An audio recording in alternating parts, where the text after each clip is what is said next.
හරි සුබ දවසක් ඔයාලා සියලු දෙනාටම. අද මම ඔයාලට ගේන්නේ විදුලි කේතල් අලුත්තෙලියා කිරීමේ වීඩියෝ සීරීස් එකේ තුන්වෙනි වීඩියෝ එක.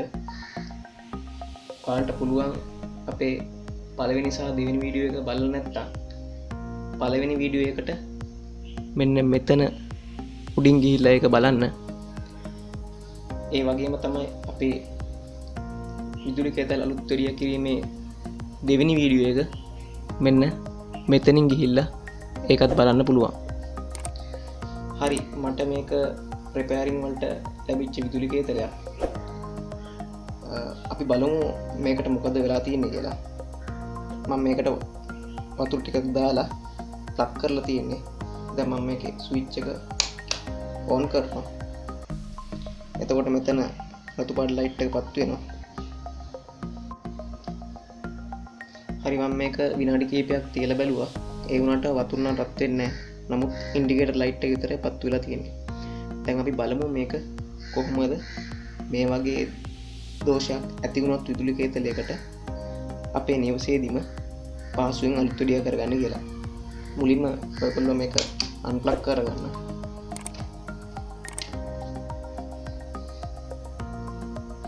අන්ප්ලග් කරගෙන ඉවරලා මේකේ තියෙන වතුර ටික අයින් කරන්න.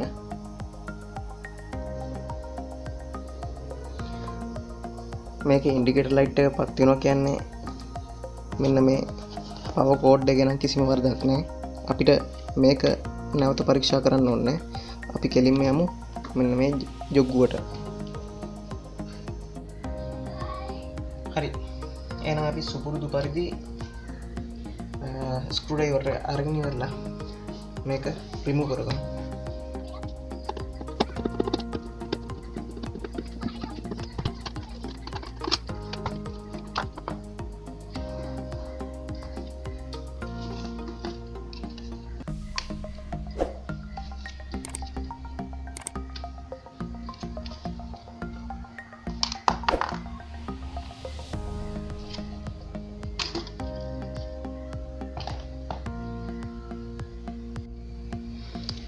හරි දැන් මේ යට අඩිය ගලව ගත්තට පස්සේ අපිට මෙන්න මේ විදිය තමයි කේතලේ වයරින් එක බලා ගන්න පුළුවන් වෙන්නේ. දැන් අපි මුලින්ම චෙක් කරන්න යන්නේ මෙන්න මේ කොයිල් එක හොඳයිද නැද්ද කියලා. ඔයාලට මෙතනදී බලා ගන්න පුළුවන් කොයිල් එක කොතනද තියෙන්නේ කියලා. මෙන්න මේ ට්‍රවුමක් වගේ තියෙන්නේ. මේ රවුමක් වගේ තියෙන එක තමයි කොයිල් එක. ඒ කොයිල් එකේ අග්‍ර දෙක තමයි මෙන්න මෙතන එක අග්‍රයක් තියෙනවා. අනිත් අග්‍රේ මෙන්න මෙතන තියෙනවා. මේක තමයි ඉන්ඩිකේටර් ලයිට් එක. එතකොට අපිට පුළුවන් මේ කොයිල් එක චෙක් කරන්න මල්ටිමීටරෙන්. මුලින්ම අපි මෙන්න මේ එක අග්‍රයක් ගලවගෙන ඉන්න ඕන.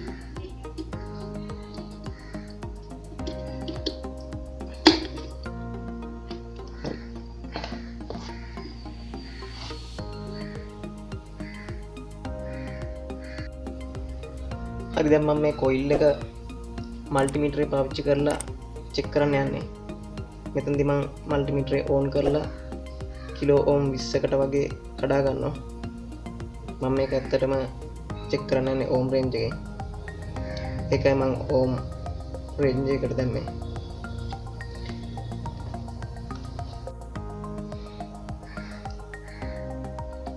හරි දැන් මම මේ ටෙස්ටිං ප්‍රෝබ් දෙක මෙන්න මේ කොයිල් එකේ අග්‍ර දෙකට වෙන වෙනම තියෙනවා.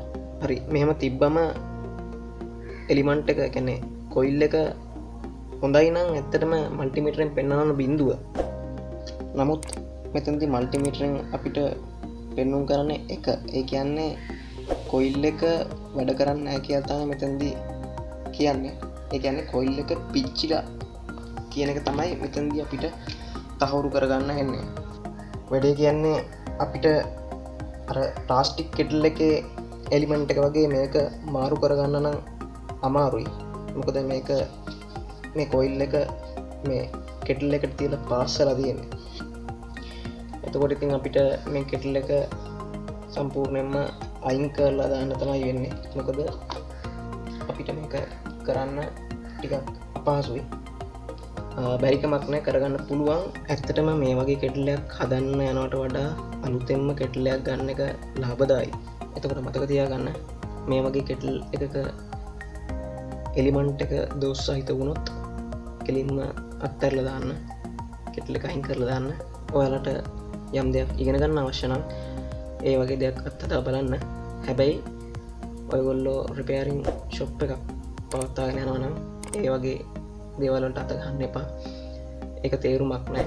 කාලය සහ මුදල් දෙකම අපත යාමක් තමයි එතනදී සිද්ධ වෙන්නේ. ඒ වගේම මේ වීඩියෝ ඔයාලට ප්‍රයෝජනවත් වුණා කියලා හිතෙනවා නම් ලයික් එකක් දීලා ඔයාලගේ නොදන්න යාළුවන්ට බලන්නත් එක්ක ෂෙයා කරන්න.